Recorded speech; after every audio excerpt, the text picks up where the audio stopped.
Uniform cash flow হলে সেটা payback পিরিয়ডটা বের করা আসলে খুবই সিম্পল, যে টোটাল ইনভেস্টমেন্টটাকে expected annual net cash flow দিয়ে ভাগ করলে আর পেয়ে যাচ্ছে। যেমন দেখেন, the total initial investment is $6 lakh, the expected annual net cash flow is 175। অর্থাৎ প্রতি বছর সে একইভাবে টাকা দেবে। এটা বের করা খুবই ইজি। প্রতি বছর যে হারে টাকা পাবো ওইটা দিয়ে আমার টোটাল ইনিশিয়াল আউটফ্লোটাকে ডিভাইড করলে আমি একটা রেজাল্ট পেয়ে যাচ্ছি 3.43। আর আনইভেন ক্যাশ ফ্লো মেথড বের করতে একটু ঝামেলা আছে, কিন্তু সেটা খুব বেশি ঝামেলা না।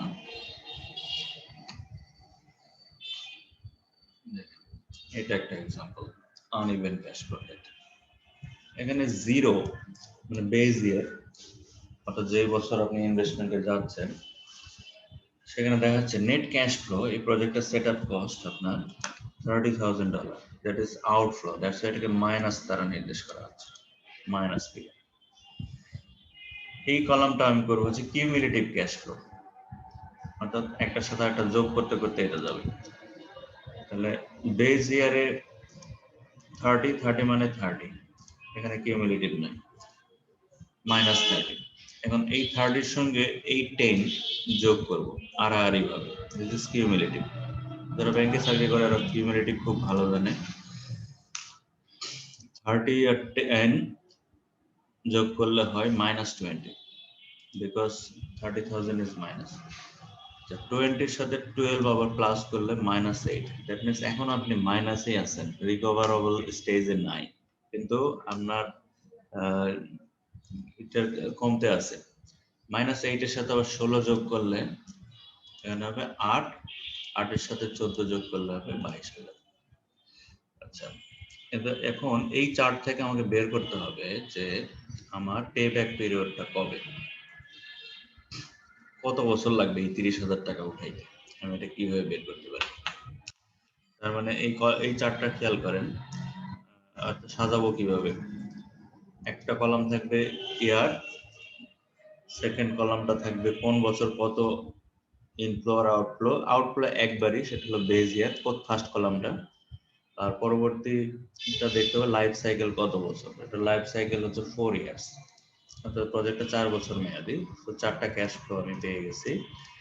আর থার্ড কলামটা হবে আমার কিউমুলেটিভ ক্যাশ ফ্লো, কিউমুলেটিভ করে একটা জায়গায় পৌঁছালাম, এই জায়গায়। এখন দেখেন, after 2 years the project requires another $8,000 to pay for itself. After 2 years, আচ্ছা, after 2 years দেখেন এখানে another 8,000 to pay, 8,000 টাকা এখনো বাকি for itself. In year 3 the project is expected to generate 16,000. Third ইয়ারে এটার এক্সপেক্টেড ক্যাশ ইনফ্লো দেখতে পাচ্ছি আমরা 16,000 in net cash inflows. আচ্ছা, this means that for this investment payback will occur sometime between year 2 and 3. এটা এখান থেকে আমরা একটা অ্যাজাম্পশন করতে পারি যে পেব্যাকটা আসলে 2 বছর আর 3 বছরের মাঝামাঝি একটা পয়েন্টেই হওয়ার কথা। আচ্ছা, কিউমুলেটিভ এখানে মাইনাস করে আনলে একটু অনেক সময় আমরা কনফিউজ থাকি যারা এই, এখানে দুইটা পদ্ধতি আছে আসলে, এই জিরো কলামটাকে টোটালি বাদ দিয়েও করা যায়। তো সেটা কিভাবে, সেটা হলো দেখেন, আমরা যদি মাইনাসটাকে অ্যাডজাস্টমেন্ট না করে যদি করতে পারি, তাহলে দেখেন ফার্স্ট ইয়ারে 10,000, সেকেন্ড ইয়ারে আসে কত, 10 আর 12 22,000। তো 22,000, তো আমার টার্গেট কত 30,000। এই কথাটাই বলছে দেখেন, after 2 years the project requires another $8,000 to pay for itself. তো ফার্স্ট ইয়ার আর সেকেন্ড ইয়ারে যদি 22,000 পেয়েই যায়, তার মানে আমি মোটামুটি আমার টার্গেটের কাছাকাছি চলে আসছে। আর 8,000 টাকা হলেই 30,000 টাকা হবে। আবার 22,000-এর সাথে যদি 16,000 যোগ করে ফেলি, তাহলে কত হয়, 22 আর 16 প্রায় 38,000। আবার সেক্ষেত্রে আবার 30,000 ক্রস করে আরো 8,000 টাকা বেশি হয়ে যায়।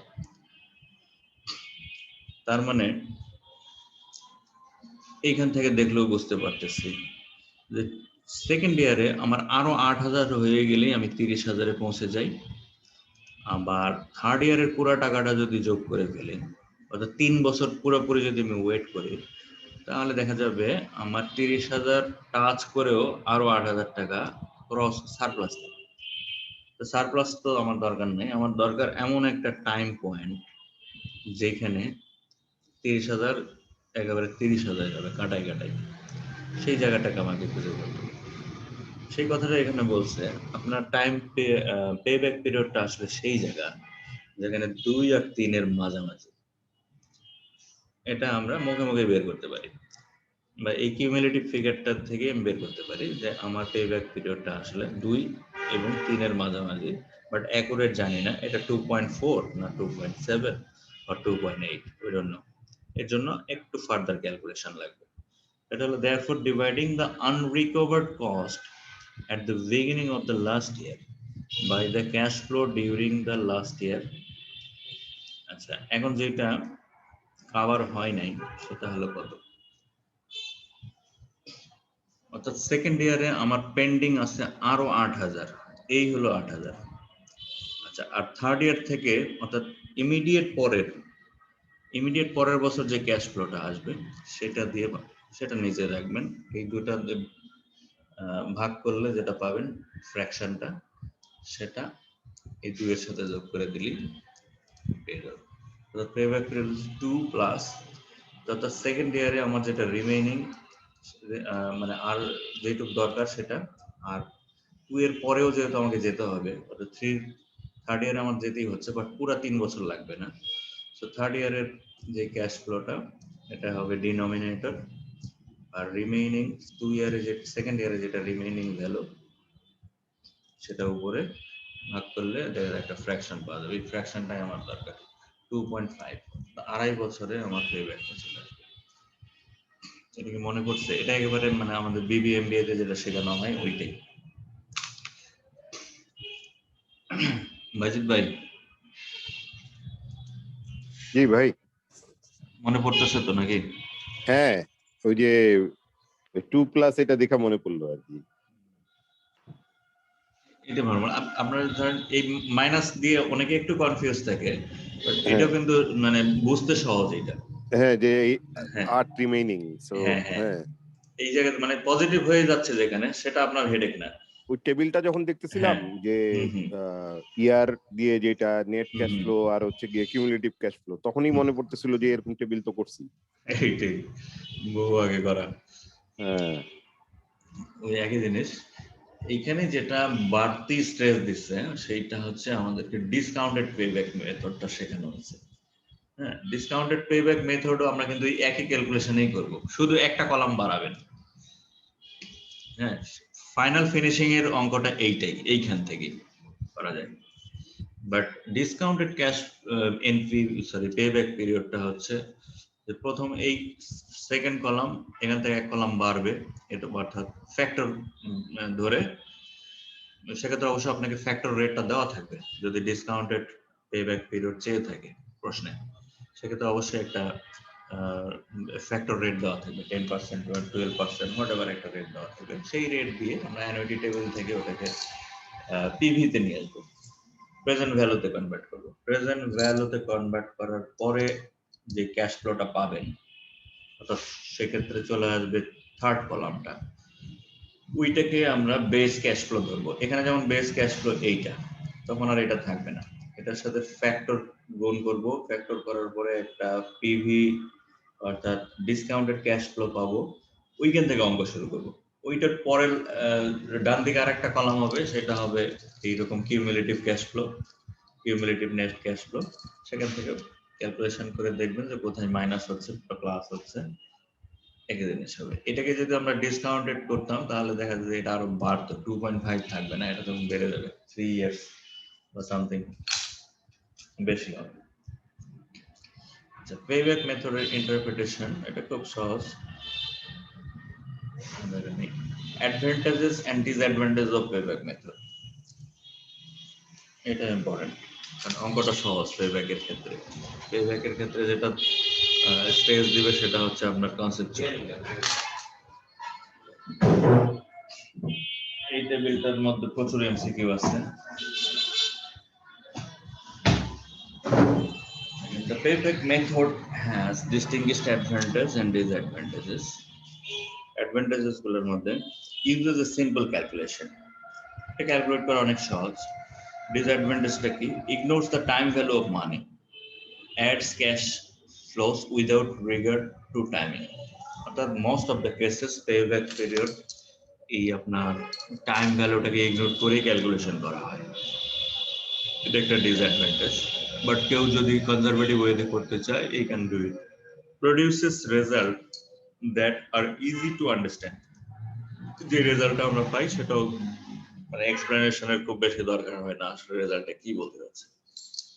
Ignores cash flows occurring after the payback period. আচ্ছা, ignore cash flows occurring after the payback period। এই যে আমরা 2.5 ইয়ার্স যেখানে পাইছি, এরপরেও তো আরো ক্যাশ ফ্লো ছিল, আমরা কিন্তু সেদিকে আর তাকাই না, আমরা ওটাকে ইগনোর করি, এটাই বলতেছে। এটা একটা disadvantage. Provides a rough measure of liquidity and risk.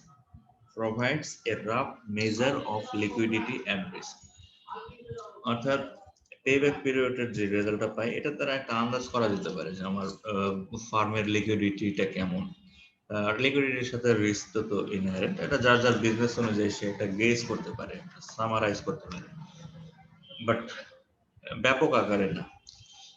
Promotes the acceptance of short term projects if the target payback period is short. এটা সাধারণত শর্ট টার্ম প্রজেক্টের জন্য বেশি অ্যাকুরেসি দিতে পারে, কিন্তু বেশি লং টার্ম হয়ে গেলে এই অ্যাকুরেসি খাটবে না সবসময়। এইটা হলো এই মোটামুটি 8টা পয়েন্ট একটা মাথায় ঢুকে ফেলবেন। 8টা পয়েন্ট মানে 8টা MCQ. Advantage and disadvantage of payback. আচ্ছা, আরো কিছু কথা আছে।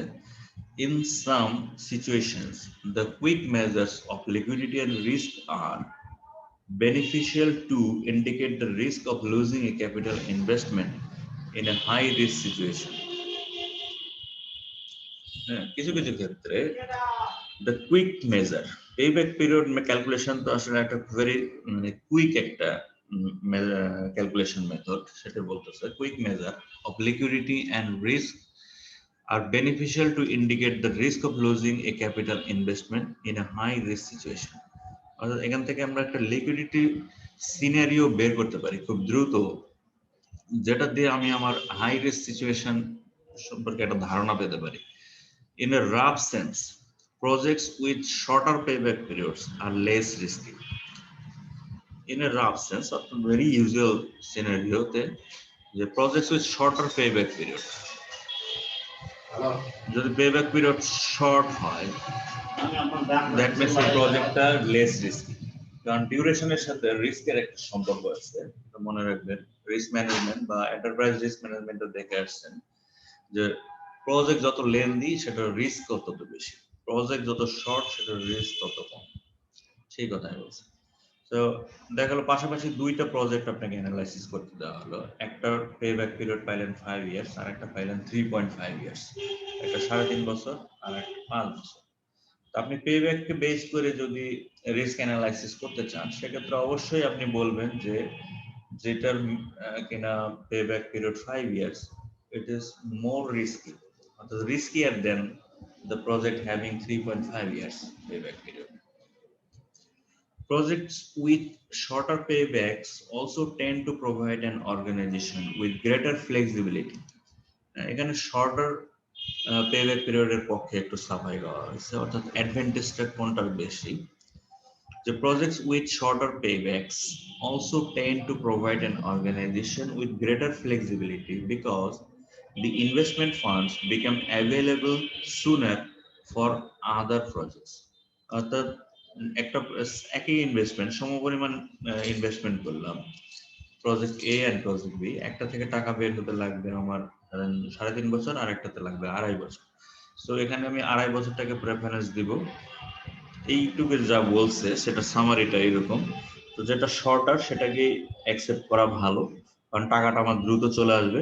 টাকাটা দ্রুত চলে আসা মানে এটা আমাকে অনেক বেশি ফ্লেক্সিবিলিটি দেয়, যে টাকাটা আমি ওই যেটা কিনা 3.5 বছরে আসবে তার 1 বছর আগে আমি টাকাটা পেয়ে যাবো এবং আরো দ্রুত ইনভেস্ট করতে পারবো অন্য জায়গায়। এক বছরে অ্যাডভান্স থাকবে, এটা হলো সারমর্ম।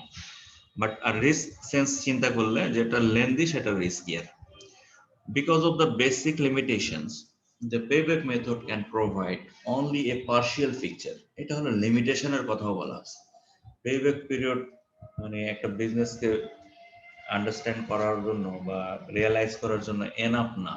লিমিটেশনস হলো এটা একটা পার্শিয়াল পিকচার দেয়, আংশিক চিত্র প্রদর্শন করে of whether an investment is worthwhile, আসলে এটা ভ্যালুয়েবল কিনা। Therefore, it is best used in conjunction with other capital budgeting techniques. In conjunction, অর্থাৎ in associate with other capital budgeting techniques like IRR, NPV, or আরো বড় বড় যে cash flow গুলো আছে, ইভেন আমাদের বিভিন্ন রেশিও অ্যানালাইসিস যেগুলো আছে, রেশিও অ্যানালাইসিস অলসো কিন্তু আপনার হচ্ছে ক্যাপিটাল বাজেটিং বলা যায়। আমরা একটা বিজনেসকে বিভিন্নভাবে জাস্টিফাই করার জন্য আমাদের যত রকমের রেশিও অ্যানালাইসিসের কনসেপ্ট আছে এগুলো কিন্তু আমরা ইউজ করতে পারি। So this is called capital budgeting. অর্থাৎ শুধু পেব্যাক পিরিয়ড দিয়ে একটা বিজনেস ডিসিশন নেওয়া উচিত না, এটাই হলো লিমিটেশনস। কারণ পেব্যাক পিরিয়ড পুরোপুরি বা কমপ্লিট সিনারিও দেয় না। কারণ আমি সিবিপি অ্যানালাইসিস করলেও কিন্তু ব্রেক ইভেন পয়েন্ট বের করতে পারি, সিবিপি দিয়েও আমি করতে পারতেছি। সো পেব্যাক দিয়েও আমি বের করতে পারতেছি যে কত বছর লাগতেছে। সো সেক্ষেত্রে আমি কিন্তু পেব্যাক পিরিয়ড এটা কমপ্লিটলি যদি ইগনোর করে যাই আমার কিছু যায় আসে না। এটা লিমিটেশনস, যেহেতু কমপ্লিট সিনারিও সে প্রোভাইড করতে পারে না। তাহলে আরো অন্যান্য যে টেকনিক গুলো আছে সেগুলো থেকেও আমি রেজাল্ট নেব, সাথে পেব্যাক পিরিয়ডটাকে রাখা যেতে পারে। সেটা একটা সাবঅর্ডিনেট ক্যাপিটাল বাজেটিং টেকনিক বলা যায়। এবার আসেন ডিসকাউন্টেড পেব্যাক, এখানে একটু ডিটেলস আছে। The discounted payback method addresses one of the shortfalls of the payback period calculation, namely ignoring the time value of money. অর্থাৎ নর্মাল পেব্যাক পিরিয়ড যেটাকে ignore করে আসে, শর্টফলস, ওইটার একটা শর্টফল আছে, সেটাকে অ্যাড্রেস করে হলো ডিসকাউন্টেড পেব্যাক মেথড। অর্থাৎ ডিসকাউন্টেড পেব্যাক মেথড সেটাকে আবার গুরুত্ব দেয়। Discounted payback uses the PVs of net cash inflows rather than the undiscounted dollar amounts of net cash flow. এটা দেখেন, এখানে বুঝতে পারতেছি যে এটার নেট ক্যাশ ফ্লোটা, আউটফ্লোটা হলো 16,000, যেটা বিগিনিং বেজ ইয়ার। সো এটা ডিসকাউন্ট ফ্যাক্টর দরকার নাই জিরো ইয়ারে। Present value of net cash flow ওইটাই থাকলো, কিউমুলেটিভ করলে ওইটাই থাকবে। First year 6,000, second year 6,000, third equal দেখা যাচ্ছে। এটা ডিসকাউন্ট ফ্যাক্টর দেওয়া আছে 10%। ডিসকাউন্ট ফ্যাক্টর যদি 10% হয়, আমাদের প্রথম যেটা কাজ, যেহেতু আমরা এখন ডিসকাউন্টেড পেব্যাক পিরিয়ড বের করব, আগে আমরা কিউমুলেটিভ বের করতে যাব না। প্রথমে যেটা করতে হবে, এটাকে প্রেজেন্ট ভ্যালুতে কনভার্ট করতে হবে। অর্থাৎ প্রত্যেক বছরের ক্যাশ ফ্লোটাকে রেসপেক্টিভ ডিসকাউন্টিং ফ্যাক্টর দিয়ে গুণ করব। গুণ করলে আমরা একটা ডিসকাউন্টেড ক্যাশ ফ্লো চার্ট পেয়ে যাব। দেখেন 5,454, 6,000 টাকার ফার্স্ট ইয়ার ডিসকাউন্টিং করলে এটা আছে। এরকম 4 বার করতে হবে, করলে আমরা একটা ডিসকাউন্টেড ক্যাশ ফ্লো পাচ্ছি। এরপরে এই কলামটাকে পেব্যাক পিরিয়ডের ক্যালকুলেশন যেটা আমরা প্রথমে শিখছি ওই থিওরি মেথডে ফেলে দিলেই হবে। এটাকে আমরা আবার কিউমুলেটিভ করলাম। তো কিউমুলেটিভ করলে দেখেন থার্ড ইয়ার কলামটা, থার্ড ইয়ারটা দেখেন, থার্ড ইয়ারে দেখা যাচ্ছে এখনো মাইনাস। অর্থাৎ আরো $1,084 হলে আমাদের আমরা ব্রেক ইভেনে যেতে পারবো, অর্থাৎ $16,000 টাচ করতে পারবো। আবার ফোর্থ ইয়ারে গেলে 16,000 ক্রস করে চলে যাবে। সো এটা পরিষ্কার যে আমার ব্রেক ইভেনটা আছে বিটুইন 3 and 4, 3 and 4 এর ভিতরেই আছে। সো যেখানে এসে একটা মাইনাস পাচ্ছি, সো আমরা 3টা নিয়ে নিলাম। 3 প্লাস 1084 ডিভাইডেড বাই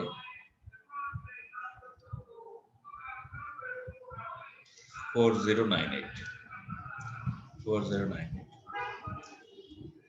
অর্থাৎ ফলোইং ইমিডিয়েট পরের বছরের যে ক্যাশ ফ্লোটা যেগুলো দেখা যাচ্ছে 3.27 ইয়ার্স। অথচ এটা যদি নর্মাল পে ব্যাক পিরিয়ড হতো তাহলে কত হতো এটা বলতে পারেন? যদি ডিসকাউন্টেড না হয়ে নর্মাল পে ব্যাক হতো, আনডিসকাউন্টেড পে ব্যাক পিরিয়ড হলে এটা কিন্তু একেবারে 2 পয়েন্ট সামথিং 2.88 এই ধরনের তার মানে 16,000কে 6 দিয়ে ভাগ দিলেই হবে 6,000 ইকুয়াল, যেহেতু এটা ইউনিফর্ম ক্যাশ ফ্লো 6,000 না, লাস্টে থাকবে হচ্ছে হ্যাঁ 4,000 ভাগ 6,000, তার মানে হচ্ছে 16 ভাগ 6 না 4 ভাগ 6 না, কারণ হচ্ছে না, সেকেন্ড ইয়ারের পরে 2 যোগ 4 ভাগ 6। আপনার ওটাতে যাওয়ারই দরকার নেই। এটা তো আপনার কথা আমি বলছি যখন ইভেন ক্যাশ ফ্লো, কিন্তু এই এক্সাম্পলটা হচ্ছে ইভেন ইউনিফর্ম ও ক্যাশ ফ্লো। এসে ইভেন হইলে হ্যাঁ, এই যে দেখেন 6 আপনার ওই ঝামেলায় যাওয়ার দরকার কি? আপনার টোটাল ইনভেস্টমেন্ট কত? 16,000 হ্যাঁ 16,000কে হ্যাঁ 6,000 দিয়ে মানে ভাগ হ্যাঁ করে 6 দেন, দিয়ে ভাগ দিলেই হয়ে যায়। হ্যাঁ তাহলে কত? আমি ওইটা হ্যাঁ 2.66 হুম 2.66 এখানে 2.66 থেকে দেখেন কত বেড়ে গেল, হ্যাঁ 3.27। 3.27। এইটাই মানে একটা বেস্ট এক্সাম্পল যে আপনার নর্মাল পে ব্যাক পিরিয়ড এবং ডিসকাউন্টেড পে ব্যাক পিরিয়ডের পার্থক্যটা আসলে করা হচ্ছে। আপনাকে হয়তো এত বড় অঙ্ক সবসময় করতে হতে নাও পারে, বাট এটা জানতে চাইতে পারে যে পে ব্যাক পিরিয়ডে নর্মাল আনডিসকাউন্টেড পে ব্যাক পিরিয়ড আর ডিসকাউন্টেড পে ব্যাক পিরিয়ডের টাইম ডিউরেশনটা আসলে স্প্যান অফ টাইম কোনটার বেশি। হ্যাঁ, এটা খুবই স্বাভাবিক যে ডিসকাউন্টেড পে ব্যাক পিরিয়ড করতে গেলেই আমার স্প্যানটা বেড়ে যাবে, টাইমটা বেড়ে যাবে, কারণ আমি তো টাইম ভ্যালুটাকে কনসিডার করে আসছি। এটাই হলো পার্থক্য। Calculation as it is, NPV বের করার পরে ক্যালকুলেশন দুইটার ক্ষেত্রে একই। এটা এখানে দেওয়া আছে। This is in contrast to simple payback method, is 2.67 16 ভাগ 6 কম্পারিজনটা করেই দিছে।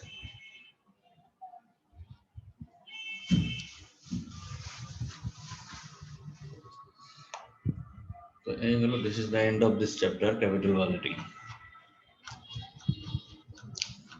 ক্যাপিটাল বাজেটিং এর উপর একটা দেই, আমরা মডেল টেস্ট দেই। মডেল টেস্ট এখান থেকে শুরু করি ক্যাপিটাল বাজেটিং দিয়ে। এখন প্রচুর এমসিকিউ প্র্যাকটিস করতে হবে, এর কোনো বিকল্প নাই। প্র্যাকটিস করতে করতে আবার উল্টা দিকে যাই, কি বলেন? ভাই আছেন? হ্যাঁ এখন বলেন স্টাডি প্ল্যান বলেন। আমাদের মূল চ্যাপ্টার গুলা কিন্তু এইগুলাই। ইথিক্স মানে ওটা সোশ্যাল সায়েন্স, ওটা নিয়ে আমি কথা বলার দরকারই নাই। মূল মানে খেলার জায়গা হলো আপনার সেকশন এ, সেকশন বিটা তো মানে অনেক ইম্পর্টেন্ট, পুরো ফাইন্যান্স গুলাই খাওয়ানো হয়েছে। আর এই ইনভেস্টমেন্ট ডিসিশন অর্থাৎ আইআরআর রিলেটেড অর্থাৎ ক্যাপিটাল বাজেটিং এর যে চ্যাপ্টার, এগুলো আসলে ফিনান্সের খুবই বেসিক চ্যাপ্টার। আর সিবিপি অ্যানালাইসিসের যে ইয়েটা সেকশন সি ইনভেস্টমেন্ট ডিসিশন, ওটা সহজ হইলে ওখান থেকে আবার নাম্বার তোলাটা খুব সহজ, কারণ ওখানে 25% আছে টোটাল সিলেবাসে। এগুলো হলো মোটামুটি স্ট্রেসফুল জায়গা। তো আমরা এখান থেকে তাহলে এমসিকিউ টেস্ট দিতে দিতে আবার ব্যাক করি। এমসিকিউ যেগুলো ফেল হয় বা দুর্বোধ্য মনে হয় সেগুলো নিয়ে আমরা ডিসকাস করলে আমরা আবার দ্রুত এটাকে একবার রিভাইজ দিতে পারবো। তো সেক্ষেত্রে আমরা উইকলি একটা করে রাখি, মডেল টেস্ট রাখি।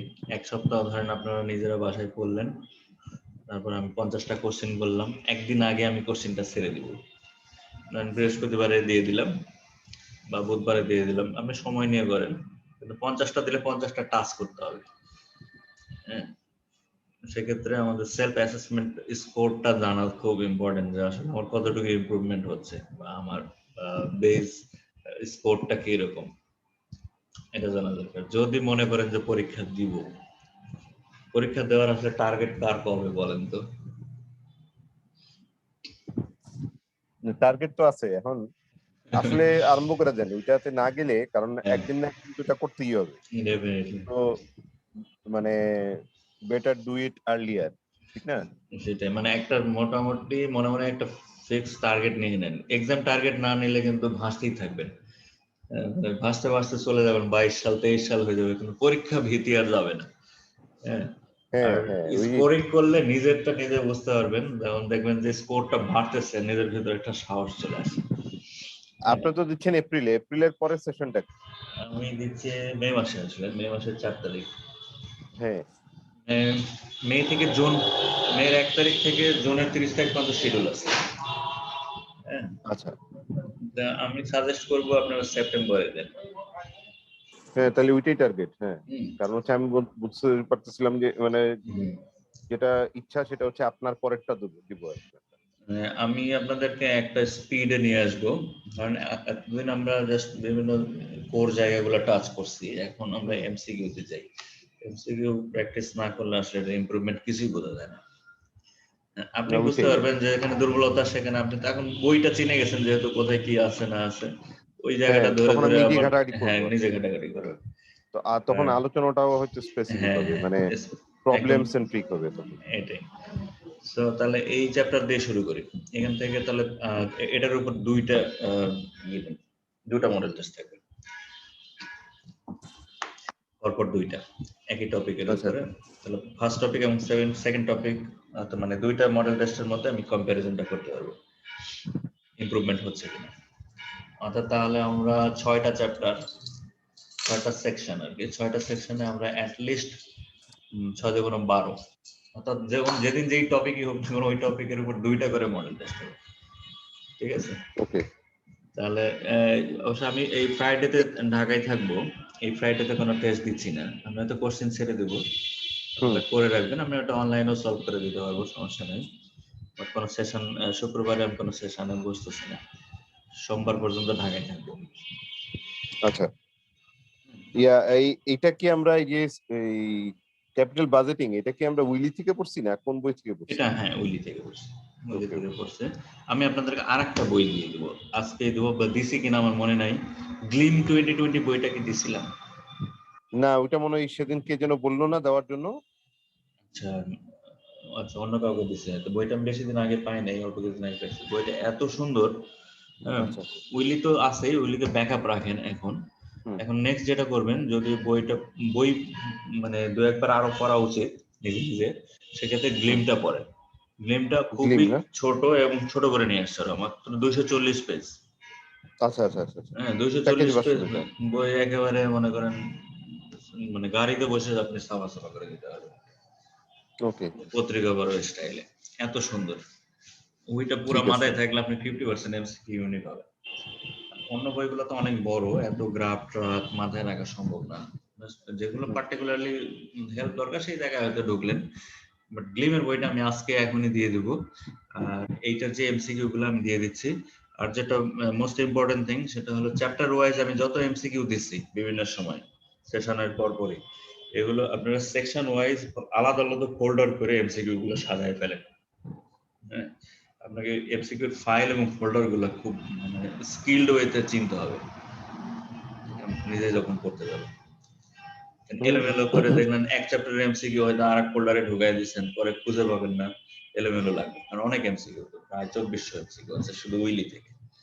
হ্যাঁ, আর এটার শর্টার ভার্সন আমি আর একটা দিব, সেটা হলো হক। হকের এমসিকিউ আছে 1200-র মতো, 1200-র বেশি না। কারণ হকে আবার দুর্বল আছে, ওরা ইয়েতে দুর্বল, ইথিক্সে খুবই দুর্বল, ইথিক্সের এমসিকিউ ওদের একেবারেই নাই। তো সেটা অন্য চ্যাপ্টার দিয়ে অন্য কোনো বই দিয়ে কভার করা যাবে, সমস্যা নাই। তো হকেরটাও ছেড়ে দেবো আপনাদের কাছে, হকের পুরো প্যাকেজটাই দিয়ে দেবো, একটা মেইলেই দিয়ে দেবো, খুবই সাজানো হ্যাঁ, আছে। গ্লিমের বই তো দেননি, দিতে চাইছিল সেদিন। কোনটা? গ্লিমের গ্লিমের বই? বই। আচ্ছা, যাই হোক, ভুলে গেছি হয়তো। আমি ওই দুটা জিনিস দিচ্ছি আজকে, দুটা না তিনটা জিনিস দিচ্ছি। আপনার ক্যাপিটাল বাজেটিং এর এমসিকিউ আমি তিনটা আলাদা আলাদা মেইলে আলাদা সাবজেক্ট লাইনে উল্লেখ করে দিচ্ছি। গ্লিমের বইটা দেব, পারলে গ্লিমের বইটা আজকালকের মধ্যে প্রিন্ট দিয়ে বাইন্ডিং করে ফেলে এই বইটা সাথে নিয়ে ঘুরবেন। আমি মোটামুটি রাস্তায় পড়ে শেষ করছি এটা। হ্যাঁ, মানে বাসে গাড়িতে পড়া শেষ এটা, এত ভালো লাগছে বইটা আমার। আর এমসিকিউ দিচ্ছি হলো হকেরটা আলাদা একটা ফোল্ডারে দিয়ে দেবো, কমপ্লিট প্যাকেজ 1200 বা 1100 এমসিকিউ আছে। ঠিক আছে, তাহলে আমরা নেক্সট উইক থেকে আমরা পুরোপুরি মডেল টেস্টে চলে যাচ্ছি। হ্যাঁ, হ্যাঁ, আপনি হচ্ছে হকের কতটা কোশ্চেন বললেন? 1100 প্লাস হতে পারে। ওটা হচ্ছে চ্যাপ্টার ওয়াইজ সেপারেশন নেই, চ্যাপ্টার ওয়াইজ সেপারেট করা আছে। ওটা চাইলে প্রিন্টও নিতে পারবেন। ওটার একটা সুবিধা কি, ওটা যদি প্রিন্ট করেন বাসায় বসে বসে পরীক্ষাও দিতে পারবেন। ওইটার মানে উইদাউট অ্যান্সার একটা সেট আছে, আর অ্যান্সার গুলো আলাদা পেজে আছে, পুরো ফাইলই আলাদা, অ্যান্সারলেস। দেখলে বুঝতে পারবেন, সমস্যা নাই। তাহলে আমি দিয়ে দিচ্ছি। হ্যাঁ, ওকে ভাইয়া।